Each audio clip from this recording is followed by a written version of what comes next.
Primeira carta de Pedro, capítulo 5, versículo 1 até o 6.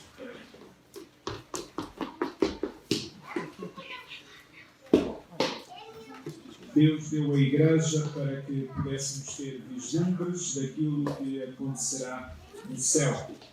Obviamente que são vislumbres porque as igrejas são imperfeitas, pois são compostas de pessoas inacabadas, as quais lutam diariamente para serem como Cristo. E neste capítulo 5 da primeira carta de Pedro, vemos então vários conselhos práticos à Igreja para que esta viva com humildade até ao fim, para conseguir resistir aos ataques, quer aos ataques das pessoas que perseguiam as igrejas, quer também aos ataques do diabo. O título da mensagem de hoje é Humildes de Coração. Vamos então ler os primeiros 6 versículos e vamos notar que há vários conselhos aos pastores, aos presbíteros, aos jovens e todas as pessoas que compõem a igreja. Então vamos começar pelas indicações aos pastores. A palavra no Novo Testamento para pastores, presbíteros, bispos é precisamente a mesma, tem precisamente a mesma raiz. Vamos então ler o versículo 1. Portanto, suplico, rogo aos presbíteros, aos pastores que há entre vós, eu, Pedro, que sou presbítero com eles, testemunha dos sofrimentos de Cristo e participante da glória que será revelada. Então, neste versículo vemos aqui algumas coisas importantes. As igrejas tinham vários pastores. Este é um ensino fundamental no Novo Testamento, pois todas as igrejas, por menor que fossem, tinham sempre um presbitério formado por vários homens, pastores. Além do presbitério, tinham também diáconos, homens e mulheres. E então é muito comum encontrarmos no Novo Testamento estes dois ofícios, presbíteros e diáconos. Devido a esta pluralidade existente, Pedro referiu-se aos presbíteros que havia nas igrejas. E nesse sentido, eu tenho orado a Deus para que levante homens tementes a Ele, começando por serem pastores nos seus lares, para que então a igreja possa reconhecê-los como pastores desta igreja. Em segundo lugar, o que nós vemos aqui é que todos os presbíteros, apesar de poderem ter diferentes funções, eles são iguais. Pedro, ao dizer era presbítero como eles, mostra-nos que não deve haver hierarquia no presbitério, na equipa pastoral da igreja, e muito menos que Pedro tinha sido o principal dos apóstolos, ou então que Pedro tinha sido o primeiro papa. Não, ele diz, eu sou presbítero como vocês. Versículo 2 e versículo 3.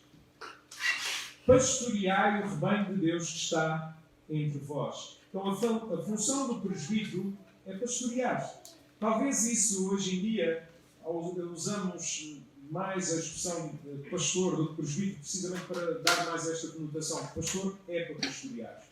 Contudo, devemos saber que o termo presbíteros não é específico da igreja presbiteriana, como alguns pensam, pois ao longo da história os batistas sempre tiveram presbitério, embora infelizmente essa visão bíblica tenha sido abandonada nos últimos 50 anos. Nesse sentido, Pedro apelou aos pastores para pastorearem, isto é, para lidarem ou liderarem o povo no sentido de prover orientação, ajuda e cuidado para com a igreja, que é o povo de Deus. Este então é um alerta para nós, pastores, pois a vida no ministério requer muita disciplina pessoal, pois há muitas distrações a que nós estamos sujeitos em vez de servirmos e cuidarmos das pessoas.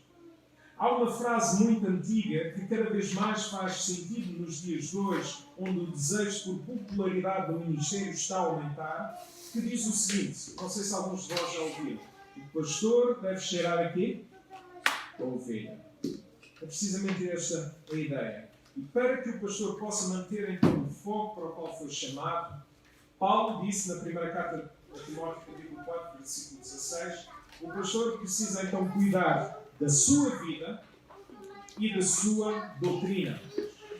Isto é fundamental na minha vida, pois preciso ter tempo para analisar a minha vida à luz da palavra de Deus.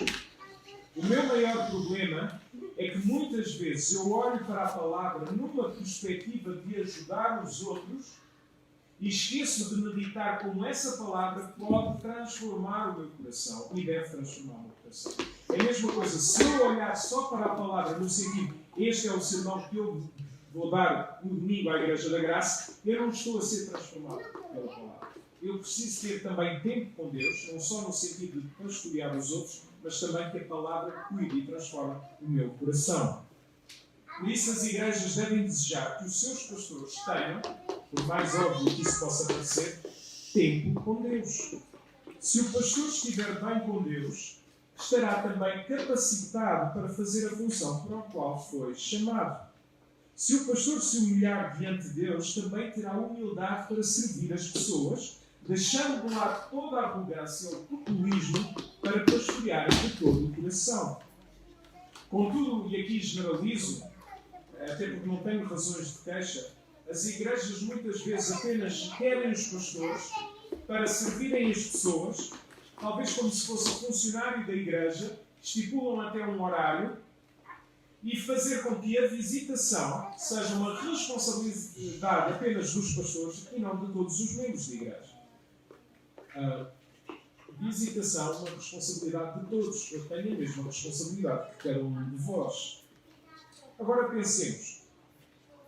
Quantas vezes já nos preocupamos se o pastor está a investir tempo na sua intimidade com Deus? Quantas vezes já pensámos se o pastor está a ter uma formação contínua? E aqui dou, mais uma vez, graças a Deus, pois a Igreja Batista da Graça, e principalmente uma família, ajudaram no ano passado a ter formação nos Estados Unidos, mesmo que depois tivesse que fugir depressa e não tenha aproveitado tanto como poderia ter daquela formação. Como também há 2 anos, a Igreja da Graça, que é também um jovem da nossa igreja, ajudou-me a ir até Paris para poder ouvir o pastor John Piper numa formação sobre pregação. E porque eu preciso de ter formação. E agradeço ao Senhor por levantar pessoas nesta igreja e levantar a própria igreja para me ajudar nisso. Porque não há ninguém que aguente quando só dá e não recebe. Eu preciso de receber da parte de Deus para também vos poder dar. Outro aspecto aqui que o apóstolo Paulo também falou na primeira carta a Timóteo foi cuidar da doutrina. O pastor precisa de ter tempo para estudar, para poder então ensinar, repreender, aconselhar e exortar a igreja sempre à luz da palavra do Senhor. Eu estou cativo à palavra do Senhor. Eu não posso ser deixado influenciar por uma cultura corrompida pelo pecado, deixando os valores da palavra de lado. Por muito que me custe, por muito que me doa, por muito que eu até possa não compreender, mas eu aceito pela fé aquilo que diz a palavra do Senhor. As pessoas devem então desejar que isso aconteça para haver então fidelidade e rigor com a palavra do Senhor. E sabem, meus irmãos, o peso de estar aqui a pregar é enorme. E é a própria palavra de Deus que diz isso em Tiago, capítulo 3, versículo 1. São poucos aqueles que devem ensinar, pois nós os que ensinamos, temos um julgamento mais severo. O meu julgamento vai ser mais severo do que o julgamento do Pedro, da Luísa, da Marta, seja quem for. Daí que preparar uma mensagem não deve ser de algo de ânimo leve e nem se faz em poucas horas em cima do joelho. Não, o pastor precisa de estudar, precisa tirar tempo. Um sermão minimamente leva entre 15 a 20 horas para se preparar um sermão. É necessário para haver rigor naquilo que nós estamos a dizer. Não é o que vai no coração, é o que diz a palavra de Deus.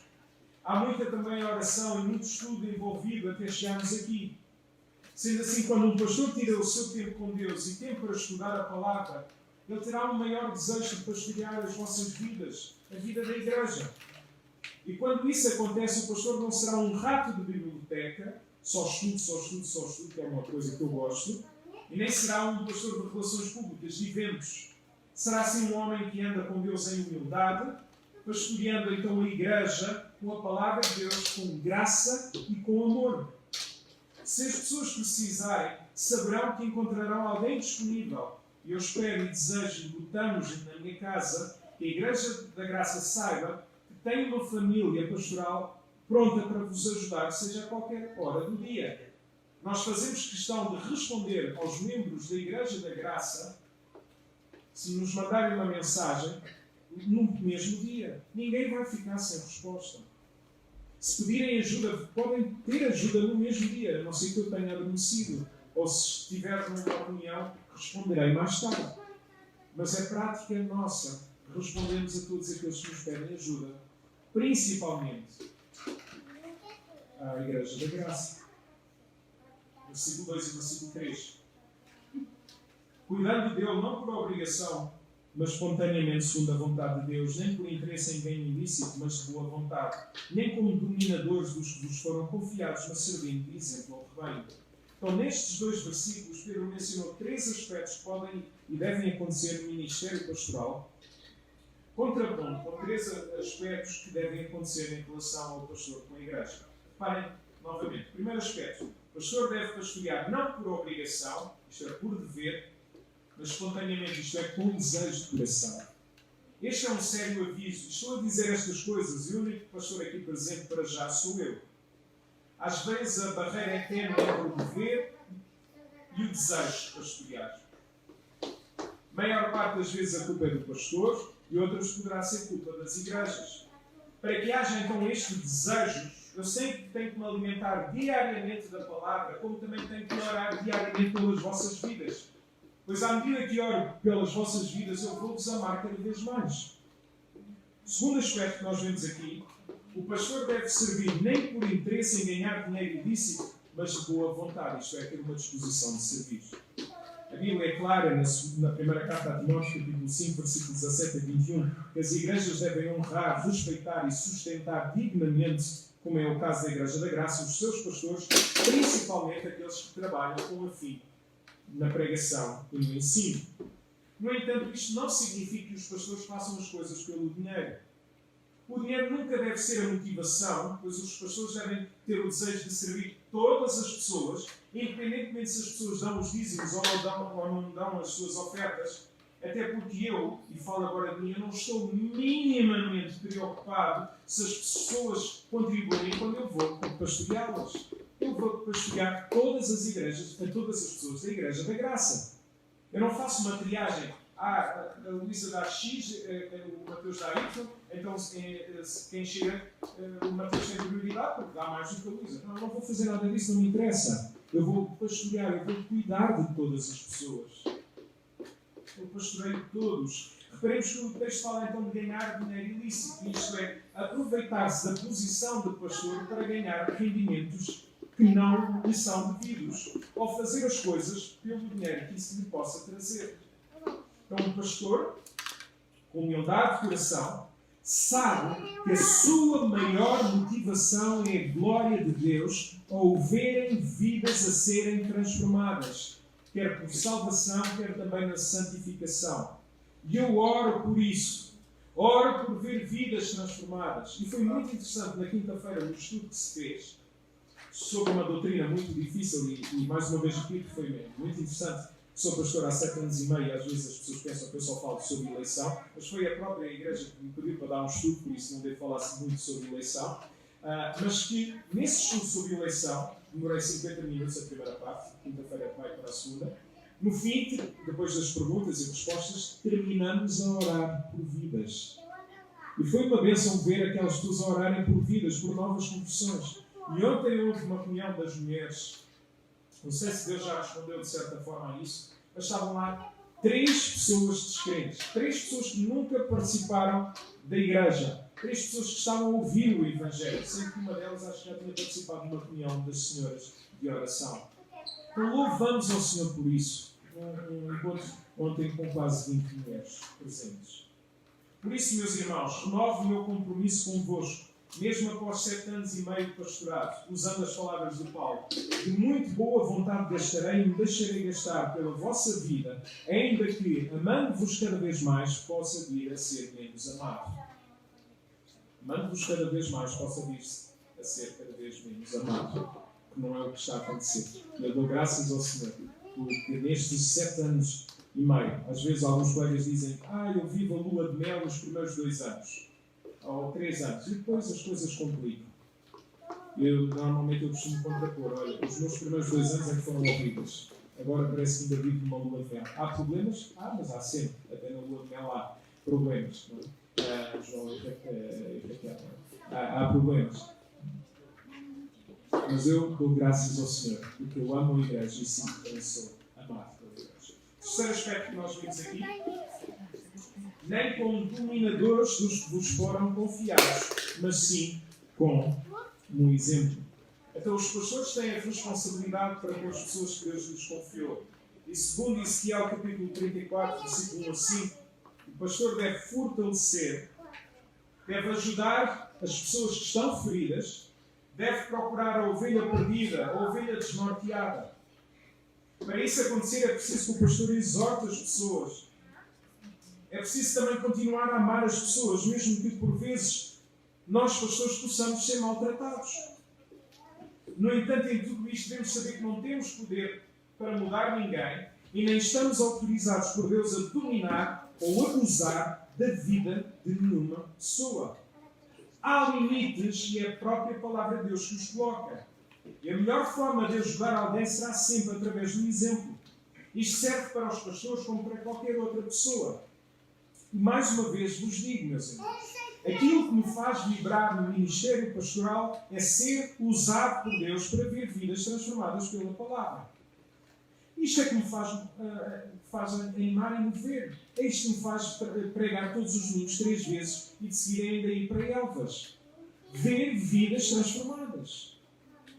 De boa vontade, depois me deixarei gastar para ver vidas a serem transformadas. Só que às vezes essas transformações não chegam porque as pessoas não estão dispostas a tal.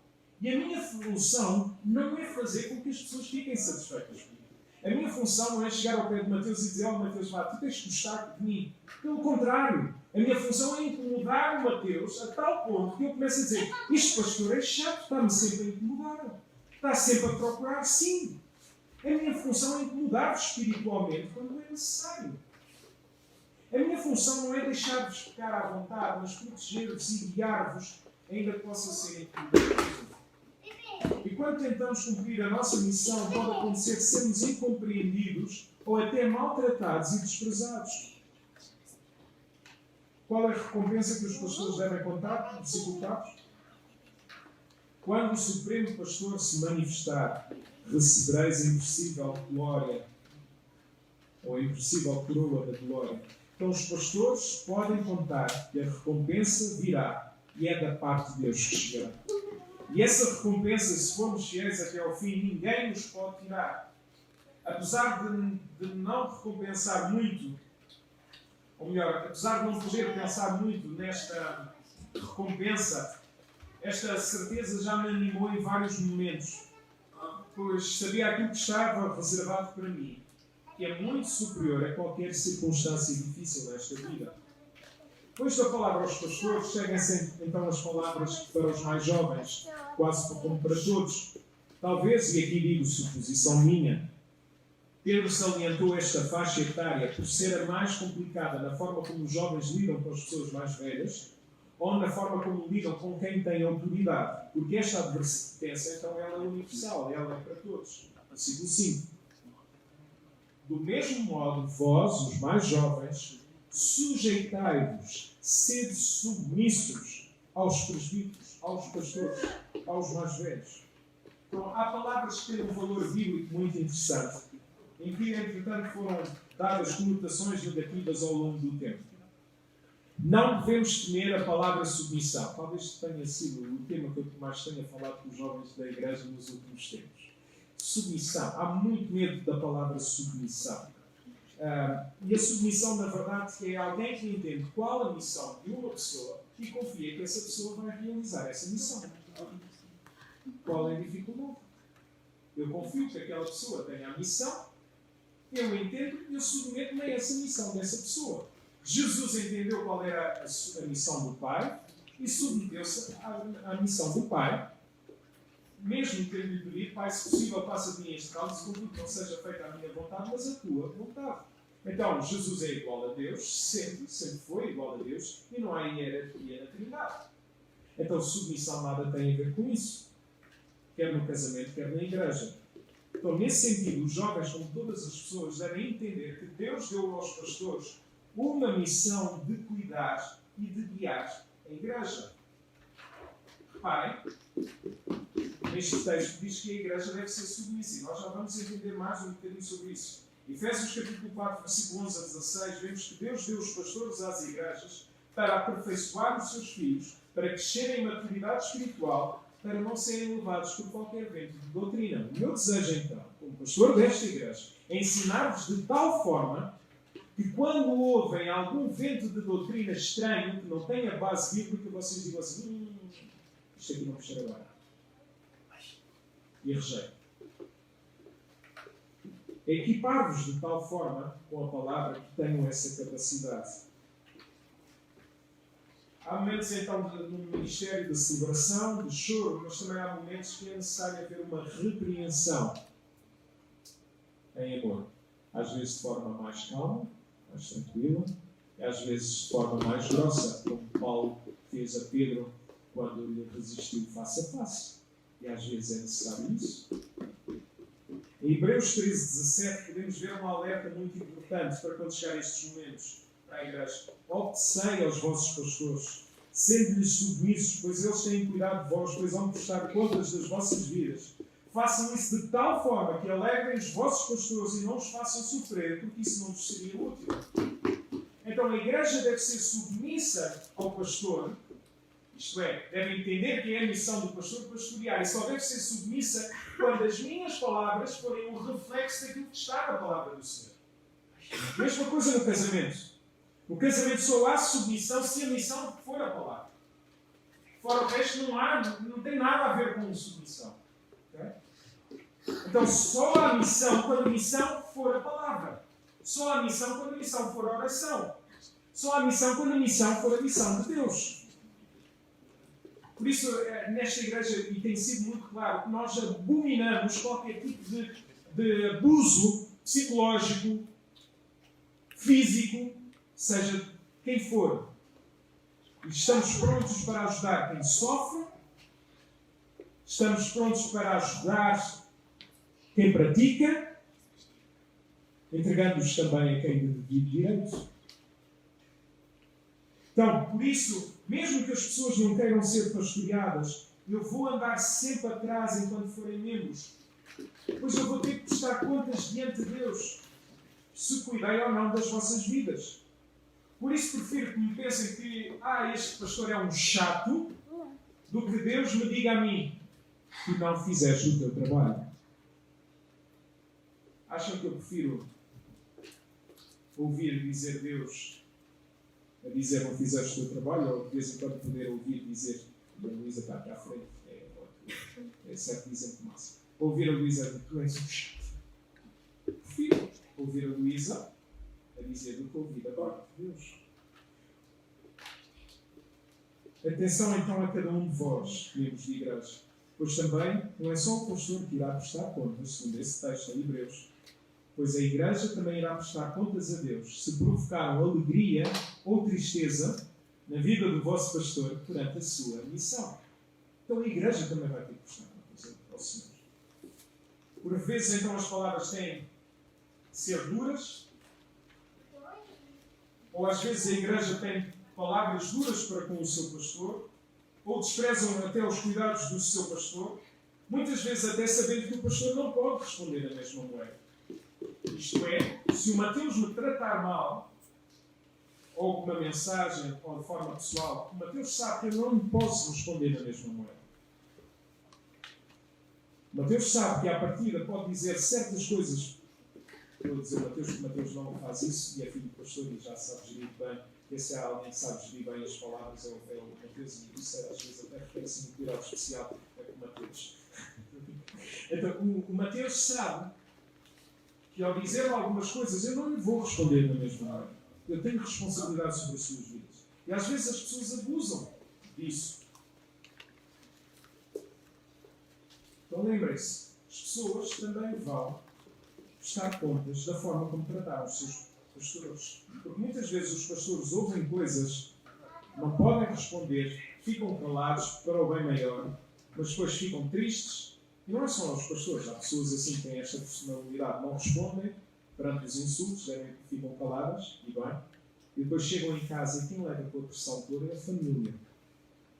Ou ao cuidar do pastor, também estão a cuidar da família. Ao cuidar das pessoas, também estão a cuidar das suas famílias.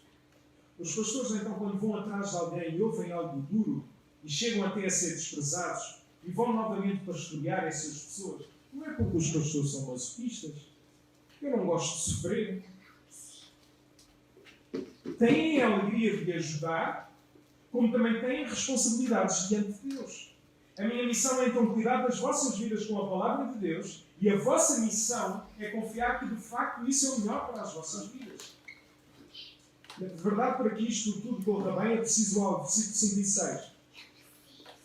Tendo todos uma disposição humilde uns para com os outros, porque Deus se opõe aos arrogantes, mas dá graça aos humildes. Portanto, humilhai-vos sobre a mão poderosa de Deus, para que Ele a seu tempo vos exalte.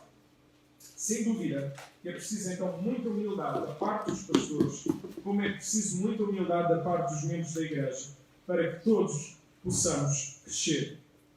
A arrogância não deve existir, porque é o próprio Deus que se opõe a estas pessoas. Quando nós achamos que nada somos diante de Deus, Deus irá exaltar-nos. Tal como temos falado, nós devemos pensar que o maior problema da igreja sou eu. Eu não tenho que pensar que o maior problema da igreja é a Cristina, ou o Pedro, ou a Marta, ou a Cristina, ou a Luísa, ou seja quem for. Eu tenho que pensar o seguinte: o maior problema da Igreja da Graça sou eu. E se a Cristina pensar o mesmo, o maior problema da igreja sou eu, todos nós vamos estar a tratar da trave que está à frente dos nossos olhos e depois sim vamos conseguir cuidar do cisto que está na vida dos outros. Temos que pensar mais no eu. O que é que eu posso fazer para mudar? O que é que os outros podem fazer mudar para que eu me sinta melhor?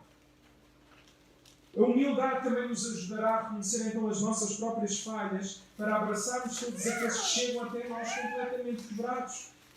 Ao nos aproximarmos da cruz, teremos então muito mais humildade para ajudar quem precisa. As igrejas que cultivam a imagem da perfeição repelam as pessoas que transpiram o cheiro do pecado. Chegam até a desprezar para não terem que andar ao lado dessas pessoas.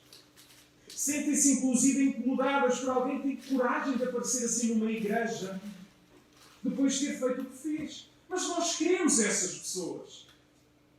Nós queremos essas pessoas que vêm magoadas pelo pecado, que estão feridas, que fizeram as maiores barbaridades. Nós queremos essas pessoas.